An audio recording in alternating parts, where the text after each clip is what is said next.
Gnomeo and Juliet are moving to a whole new garden. All clear!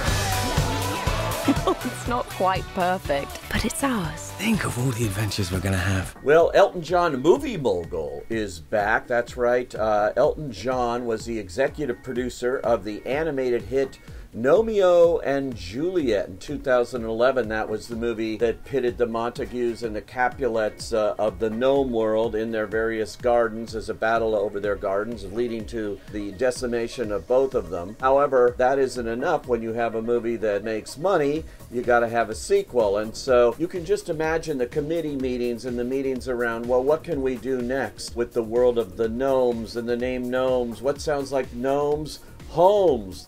What the fertilizer? I'm Sherlock Gnomes, sworn protector of garden gnomes. You mean, except for the one you literally just broke? Broken? Who's broken?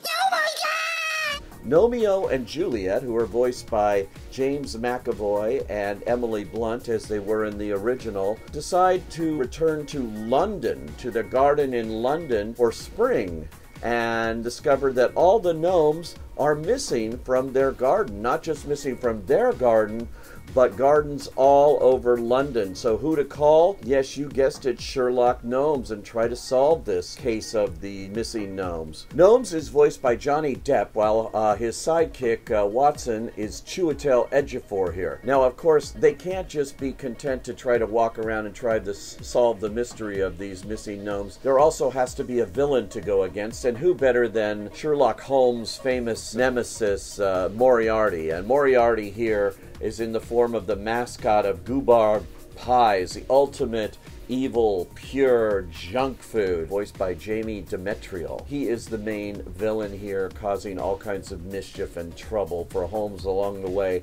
as they travel through a lot of picturesque London locales here as the movie goes on. Now, the returning voice cast is all back from Gnomeo and Juliet. In addition to McAvoy and Blunt, we have Michael Caine and Maggie Smith, who were the leaders of the manor. They've now retired. There's Stephen Merchant. There's even Ozzy Osbourne as Fawn. There are some other new additions, including Mary J. Blige as a Victorian doll named Irene, who has a bit of a past with Sherlock Gnomes. She's also there as an excuse to sing one of the two new songs written by Elton John and Bernie Taupin. But most of the soundtrack is really an excuse to sell Elton John songs and past albums. There are at least, I think, 10 Elton John classics that you hear throughout this movie, and even some characters' names like Tiny Dancers and different things there. Elton John has infused this film, this production, with the Elton John musical songbook. And we're all the better for that. It's a real toe-tapping addition to this movie. I can't let anyone hear this, but they're going to smash us all tomorrow night. Smashed? This guy said we're all going to be smashed tomorrow. Basically, the animation here is kind of by the numbers CGI. I didn't think there was anything special about it at all. I did like the 2D black and white animated sequences that showed what goes on in the mind of Sherlock Gnomes. That was inventive here.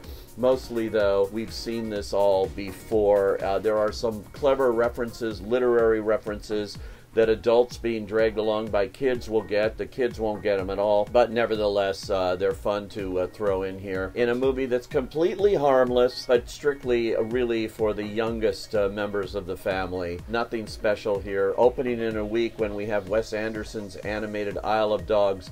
This one pales by comparison, but it certainly will be a nice time waster for the youngest kids in the family. For that reason, I say go.